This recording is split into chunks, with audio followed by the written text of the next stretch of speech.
Hi everyone, I'm Gary Peart, and this video is part of my Word of the Day sessions. Throughout history, and even over the past few years, we've seen words take on new meanings. For example, the word cool. When we say something is cool, it used to mean something cold to the touch. Today, when someone says cool, they could mean that it's awesome or really great. So in the past, the word cool referred to temperature, but today the word cool means that something is awesome. So if we were reading a book written a long time ago and the word cool was used, would it make sense to use our modern definition? You could try, but the sentence wouldn't make any sense. I've also discovered that this is the case with the Bible. There are so many keywords in the Bible, but if we use our modern definitions, we might miss out on the deeper meaning that the authors were trying to express. So with that said, let's look at today's word, and the word is power.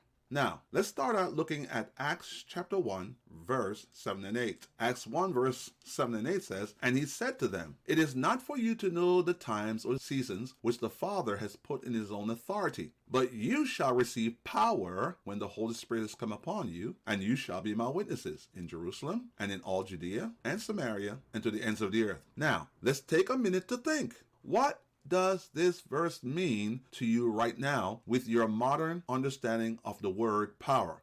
I'll read it again. "And he said to them, It is not for you to know the times or the season which the Father has put his own authority, but you shall receive power when the Holy Spirit has come upon you, and you shall be my witnesses to me in Jerusalem and in Judea and Samaria and to the ends of the earth." Okay, now let's look at some definition for the word power. The first place we start is from the Merriam-Webster Dictionary. Power by Merriam is defined as authority, jurisdiction, control, command, sway. Dominion mean the right to govern or to rule or determine. Power implies possession of ability to wield force, authority, or influence.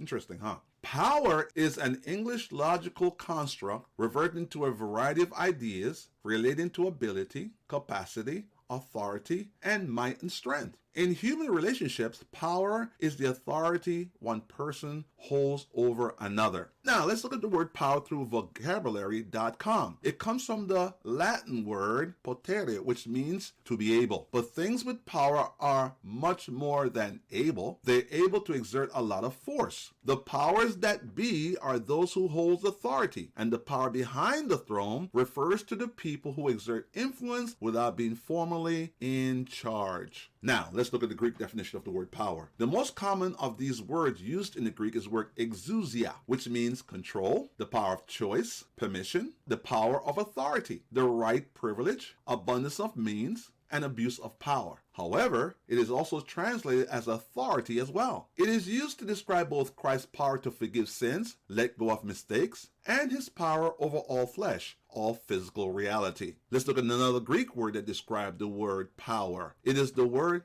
dynamis. A word we use for that today is the word dynamite, which most preachers pretty much quote and use in their teachings, which means power, might, outward power, influence, authority, elementary force, faculty, capacity, craft, art, capable of existing, capable of acting, worth, and value. So that's the Greek. Now let's look at the Hebrew meaning of the word power. The word is used in Hebrew is the word Elohim. It is the plural form of the word Eloth or Elah, literally meaning strength and power, and the word Elohim is usually translated as God. So you shall receive power, literally what the Bible is telling, we shall receive the power of God through the Holy Spirit. Now let's define the word in our modern day for us to understand the word power. The word power means the authority and the right to control or influence others through signs and wonders by evidence or proof. Let me say it again. The word power means the authority and rights to control or influence others through signs and wonders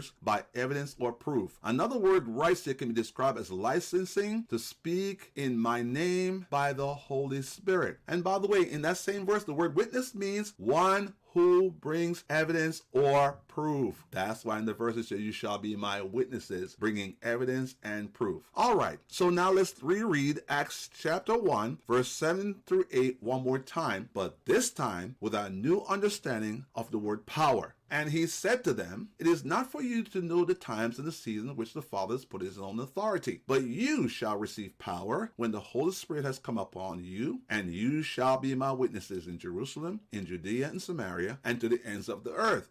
So did the meaning of this verse change for you in light of this new understanding on what the word power really means? Let me know what you think in the comments section below, and I'll see you on the next video. And don't forget, there is greatness in you.